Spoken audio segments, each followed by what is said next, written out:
Hello guys and welcome back. So now in this video we will be adding some few missions to give you guys the idea of how you can add missions to your own game. Okay, I will be adding just two missions for example, and then after that you will be able to create your own missions and implement it inside your own game. Okay, because I can't just add 9 or 10 missions in this tutorial. Okay, I will be just showing you how you can add missions.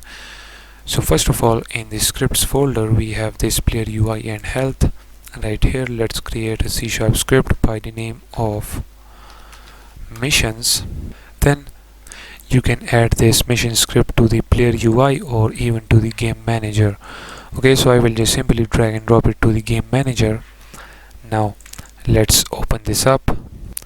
Okay, and let's remove that,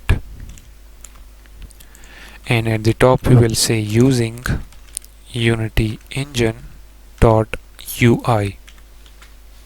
Then right here we will create a public pool by the name of mission 1. Okay, then let's just copy this, paste it and change it to mission 2. Okay, and then we will be creating a reference to this text.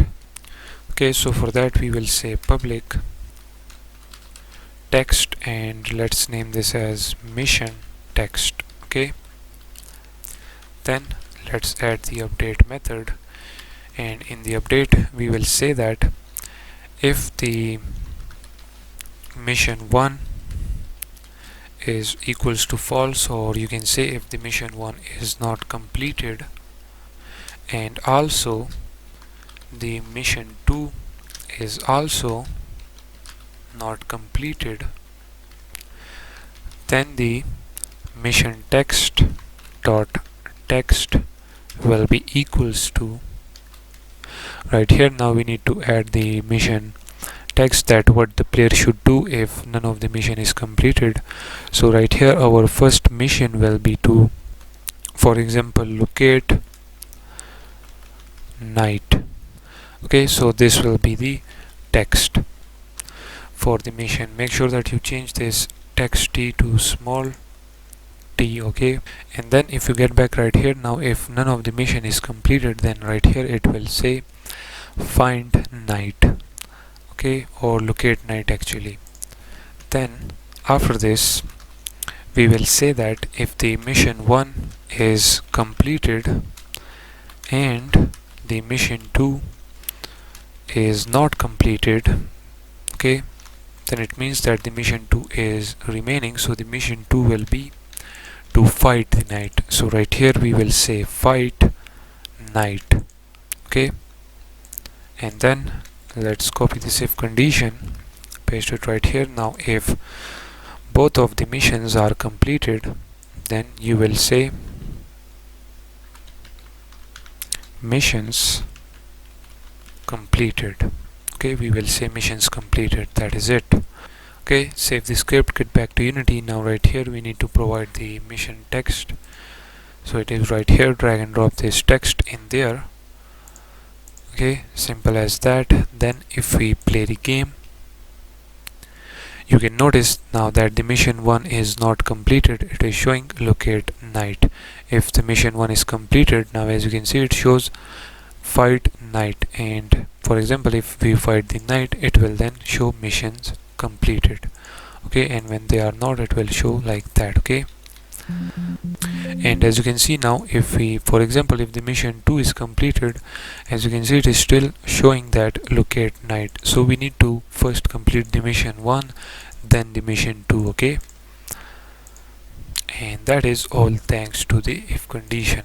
Okay, so now if you have, for example, 4 missions, then right here you will type if 4 of the missions are not completed, then the player will complete the first mission. Then if the first mission is completed and the 3 is not completed, then the player will do the second mission. Then if the first and second is completed and the third and fourth one is not completed, then the player will first complete the third mission. Then if the the first, second and third mission is completed and the fourth one is remaining, then the player will complete the fourth one, and when all of them are completed, then it will show missions complete. or missions completed like this. Okay, so now the next thing which we will be adding is to complete these missions while playing the game. Okay, so for that, let's now activate both of the nights. Okay, and let's change into scene view. Let's double click on the player, and then let me turn off the gizmos for now. Let me select the player and the main camera, both of them, and let's move the player to somewhere away from the player. Okay, because now we have missions, so we need to set the player somewhere right here. Okay, and then from here the player will simply locate the knight, and when the player see the knight right here, the player will simply fight with the knight. Okay, and as you know that in our introductory video I have set the player right here, so you can also set the player right here, and then you can select this wood construction and add it right here to create a bridge like that to the next area, and then you can add wood areas right here in order to perform parkour. Okay, you can do that as well if you want, but for now I am just showing you that how you can add missions. So we have two missions now. We have the player right here. Okay, as you can see. Now in the next video we will complete these missions while playing the game. So with this done, let's end this video right here.